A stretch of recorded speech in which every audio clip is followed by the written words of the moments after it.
So okay, kompleto na ang buong Vivo X300 series na lineup na na-review natin dito sa ating channel. And ito na yung pinaka-last, which is the Vivo X300 FE Fan Edition. This is a global variant, and I believe hindi ito lumabas sa China. And I heard there's quite a few good specs dito sa loob. And one good thing din dito sa kanya, pwede mo rin ikabit ng lens extension tulad ng Vivo X300 Ultra. So tara, pag-usapan natin.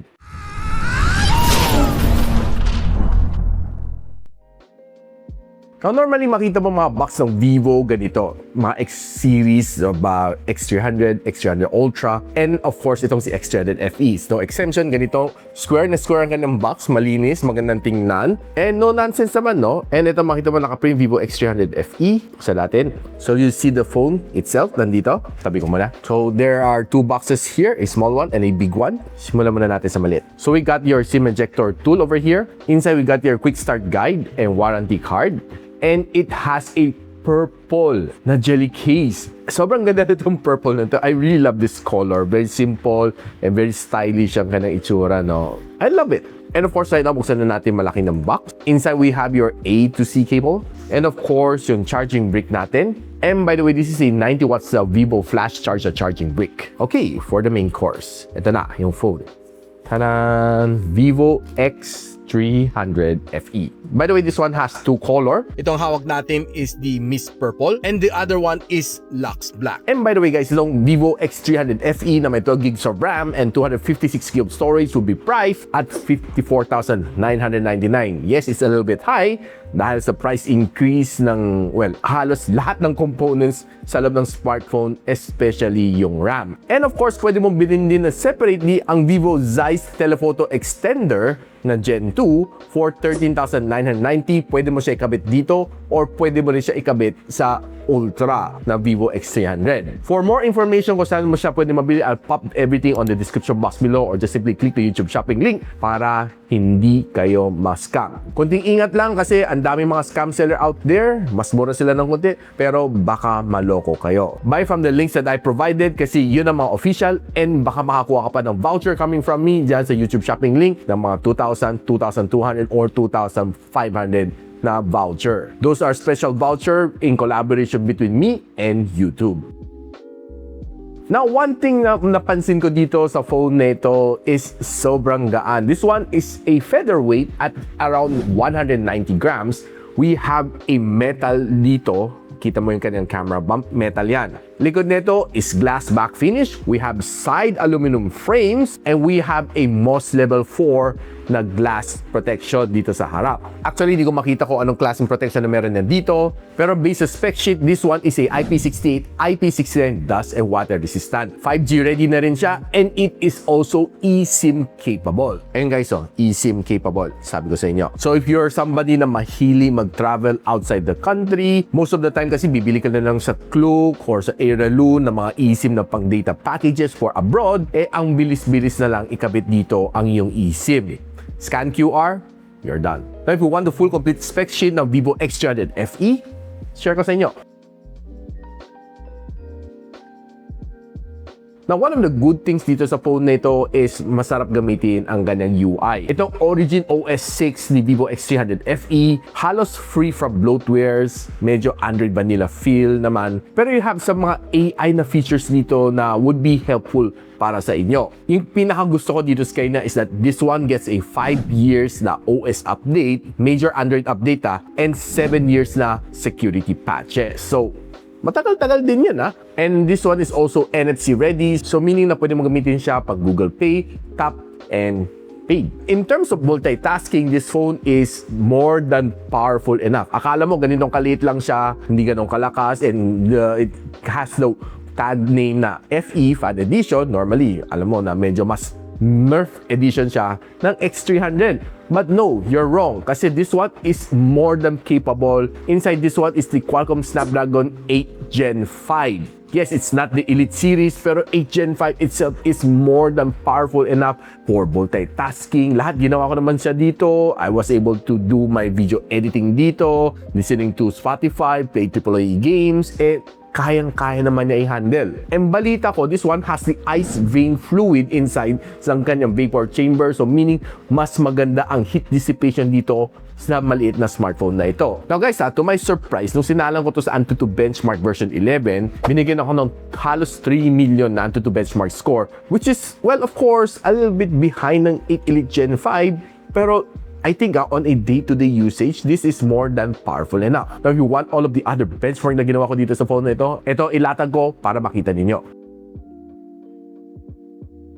Now, one of the things na probably kino-consider ng many smartphone buyers these days is yung kanyang battery size. This one has a 6,500 mAh na silicon carbon battery. Can supports 90 watts of fast charging, 40 watts of wireless charging. Take note guys, may wireless charging support to. Reverse wired charging, reverse wireless charging, and bypass charging. Lahat present dito sa phone na ito. Halos sabihin ko na flagship level na halos yung specs niya eh. And sabi sa akin ng Vivo na this one yung battery can last longer than yung mga counterpart na smartphone, na flagship, na mas malaki yung screen, mga 6.8. For me, it's just a common sense kasi this one is a 6.3 inch, mas maliit ang kanyang screen. So, lesser consumption theoretically pagdating sa kanyang battery. Mas hindi mabilis madrain. Honestly, nung sinubok ko to as my daily driver, dinala ko to out of town for my usage and happy ako sa kanya. Guess what guys? Nakakaya na magtagal ng roughly 3 days without hitting the charging brick ha, take note. And most of the time, ginagamit ko normally naman and using it also as pang tether ng hotspot and browse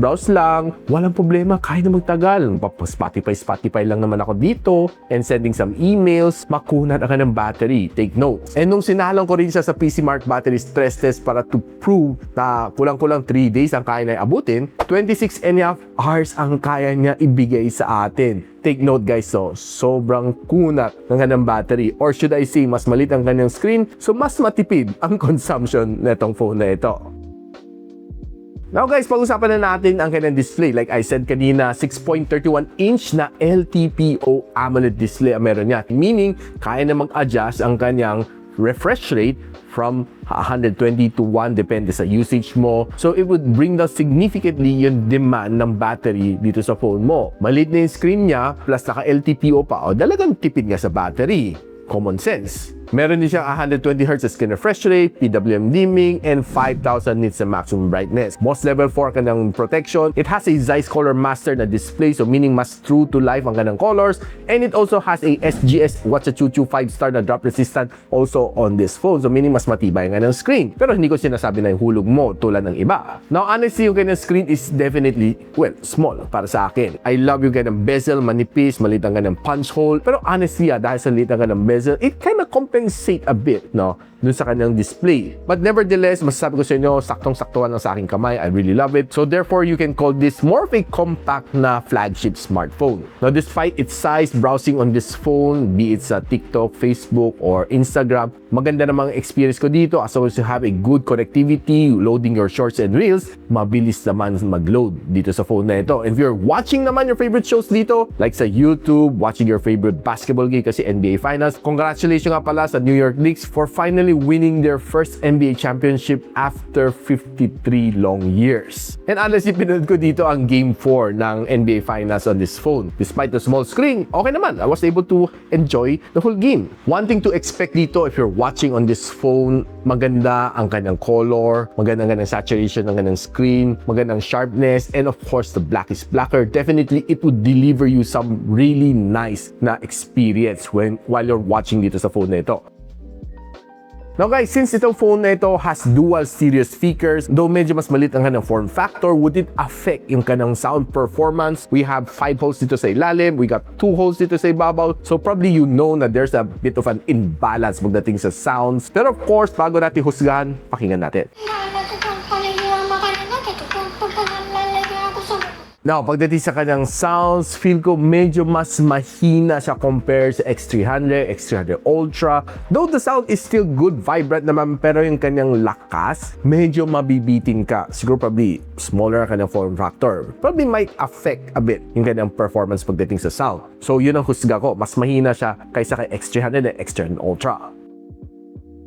Now, since this is a Qualcomm Snapdragon 8 Gen 5, hindi ko sabihin 8 Elite Gen 5, sumasabit sa dila ko no? Kasi parang halos magkakapareho ng mga numbers na yan no? So, 8 Gen 5, which is a little bit weaker compared sa 8 Elite Gen 5. So, I was able to play 3 titles dito. Call of Duty Mobile, Genshin Impact, and si Wuthering Waves. Now, sa Call of Duty Mobile, wala kang maging problema dito sa kanya. You can easily achieve 120 FPS dito sa kanya without any problem. So, gameplay was really nice, smooth, and overall, probably one of the better phones to play a CODM na medyo maliit. No? There are other smaller phones, pag naglaro ka ng CODM, feeling mo medyo cramp, pero dahil dito, maganda ang kanyang touch response. The sound is just okay, not one of the best, pero you get a really good display dito sa kanya. Happy naman sa kanyang gameplay and umabot na ng 36 degrees Celsius after an hour of gameplay. Pagdating sa Genshin Impact, it was a easy 60 FPS na achieve naman natin, and well, minsan nagiging 62 naman siya, pero hindi naman siya lumalagpas doon. I was hoping to get at least a 90 over here, pero na-stuck lang tayo sa 60. Pero pagdating sa Clash, wala kang mapapansin na frame drop. Hindi naman siya bumababa ng 58, that's the lowest that I see, and overall gameplay was really nice, smooth, wala kang ma-feel na lags along the way, maganda-ganda graphics, you definitely enjoy Genshin Impact. And pinakamainit na achieve ko dito is 38 degrees Celsius after an hour of gameplay. Pagdating sa Wuthering Waves, umabot din ako ng 60 FPS. Most of the time nagdadrop siya sa 50 lalo pa nagka-clash. Medyo napapansin ko kung hindi yung mga lags niya, especially pag sumusugod na ako sa mga kalaban. Medyo intense yung mga graphics niya, yung mga animation niya. Talagang mapapansin mo na nagkakaroon ng frame drops. Pero maganda naman kanyang touch response, the graphics is nice, okay din kanyang sound, and umabot ako ng 41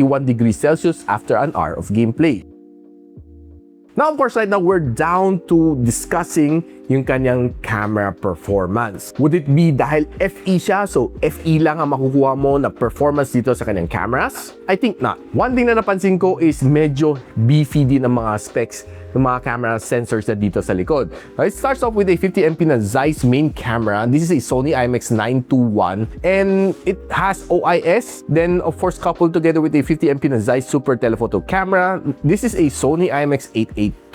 May OIS din siya, and it has 3x optical zoom, by the way. Meron din siyang 8MP na ultra-wide lens na may 110 degrees na field of view, and this phone can shoot you up to 8K and 30. Yung kanyang front-facing camera is 50MP, which can shoot you up to 4K and 60 FPS. Now, of course, hindi na natin pag-uusapan yung kanyang lens attach dahil hindi ako napaghiram ng telephoto lens na attachment, yung kanyang G2 na lens. Pero yun ang probably one thing na gusto ko i-share sa inyo is that kahit FE siya, pwede mo i-attach ng ganong attachment. Pretty solid.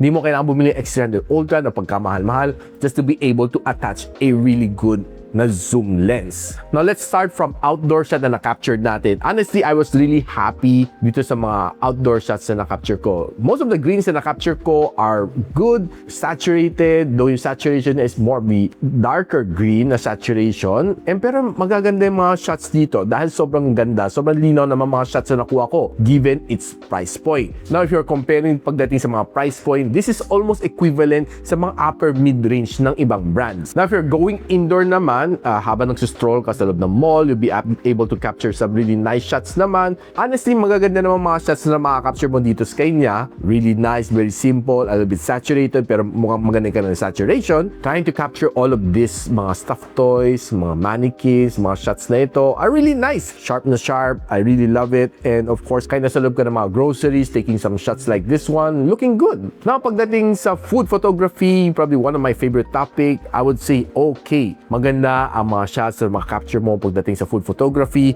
given na this is still not yet a flagship level na camera. Magaganda, very sharp mga food. To my surprise kasi medyo low light din yung tong area na ito, so expect ko a little bit hindi ganun kaganda, pero to my surprise, maganda ang mga food shot na nakapture ko dito. Na habang nilalaro ko kanya ultra wide lens, this is how it looks like, and I can zoom all the way to 100. Pero by the way, this is just a 50 times zoom. Makikita mo yung sail ng word pag zoom natin. Sharp hindi mo kan digitally zoom, pero this is a digitally zoom photo. Now, if you're trying to use a kind of front-facing camera on outdoors, expect mo maganda mga photos sa mga capture mo. Very nice, very natural ang mukha mo. Of course, alam mo naman pag Vivo, maganda ang mga portrait shots, probably one of their trademarks. And pagdating naman sa indoor, expect mo na, wait, maganda pa rin. Medyo, of course, hindi mo masasabi na kasing ganda ng outdoor, pero nevertheless, maganda ang output ng front front-facing camera niya pagdating sa indoor. Hindi siya sobrang todo na mafe-feel mo parang na naging mumu ka na dahil low light. Pero nevertheless, sabi ko sa iyo, halos preserve yung mga details ng mukha mo. Bawas lang ng konti. And if you're trying to take mga group photos, okay na okay din itong kanyang camera. Now here's a quick video from its front-facing camera. X300 FE.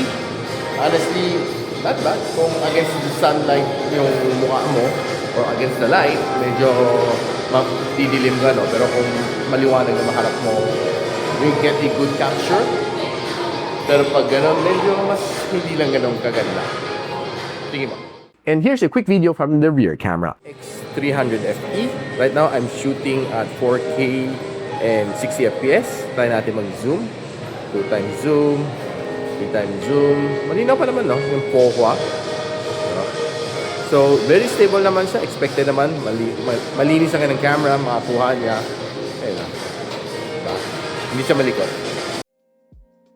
So guys, happy nga ba ako dito sa Vivo X300 FE? Well, honestly, yes. Dahil maliit ka ng form factor. Probably masasabi ko sa inyo na yung phone na ito is not for everyone. Yung kanyang price is a little bit high. Of course, dahil sa price increase ng lahat ng components. But itself, I can say na it can rival yung mga phones from the other brands like si Xiaomi 17T Pro, si Honor 600 Pro. Kayang-kayang tapatan nitong phone na ito. Given the goodness of this camera and probably at its price point, siya lang the only one na pwede mong kabitan ng lens extension, ng telephoto lens extension na Zeiss G2 na telephoto lens. Pagdating sa gaming, okay, kaya na mag-perform. Pagdating sa camera, really good. Pagdating sa battery, obviously, dahil mas maliit ka ng screen, mas tumatagal compared sa mga ibang phones with the same battery size na medyo mas malaki ang screen. Now, if you're looking for a almost flagship level na camera without even hurting your pocket, I think si Vivo X300 FE is a